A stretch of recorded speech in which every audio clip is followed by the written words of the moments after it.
আসলে গতকালকে এখানে 11টা 40 মিনিট আনুমানিক সময় তো আগুন যখন লাগলো তখন শোনা গেল এখানে প্রচুর ভিড় হয়েছে এবং এখানে তাদের সংখ্যা আশঙ্কা করা যাচ্ছিল যে বাড়তে পারে। পরবর্তীতে সেটা আমরা যতটুকু শুনতে পারছি 16 জন নাকি উন্নত হয়েছে।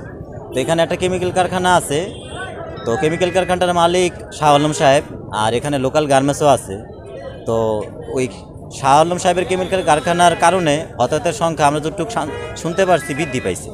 তো এখানে কেমিক্যাল, তার সাথে লোকাল কারখানা এবং খুব জনাকীর্ণ স্থানটা ছিল। এখানে আসলে দ্রুত আগুন নেভানো বা দ্রুত হচ্ছে গিয়া উদ্ধার করার কোনো ক্যাপাসিটি তেমন ছিল না।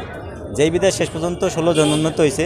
আর যারা নিহত হয়েছে তারা এখানে সবাই বসবাস করে, খুবই নিম্নবিত্ত শ্রেণীর মানুষ, তারা দিন আনে দিন খায় এমন অবস্থায় তারা। আমি তখন হচ্ছে গিয়া ঘটনা শোনার পর আমি ছুটে আসছিলাম যে আসলে ঘটনা দেখি যে কত ভয়াবহ ঘটনা। কারণ এখানে তো আমাদের অনেক পরিবারের বন্ধু বান্ধব আত্মীয় স্বজন এখানে গার্মেন্টসে চাকরি করছে। তো আগুন যদি বৃদ্ধি পেয়ে চারিদিকে ছড়াইয়া যায় তাহলে তো হতাহতের সংখ্যা দ্বিগুণ বৃদ্ধি পাবে, সেই আশঙ্কা থেকে ছুটে আসছিলাম। তো পরবর্তীতে দেখলাম যে না, এখানে ফায়ার সার্ভিস দ্রুত চলে আসছে এবং আগুন নিয়ন্ত্রণে আনার চেষ্টা করতেছে। তো যেখানে আগুনের সূত্রপাত সেইটার কেন্দ্রিক আগুন বিরাজমান ছিল, অন্য কোথাও ছড়াই নেই। এটা আল্লাহ তাআলার কাছে আমরা শুকরিয়া জানি, আল্লাহ আমাদেরকে রক্ষা করছেন।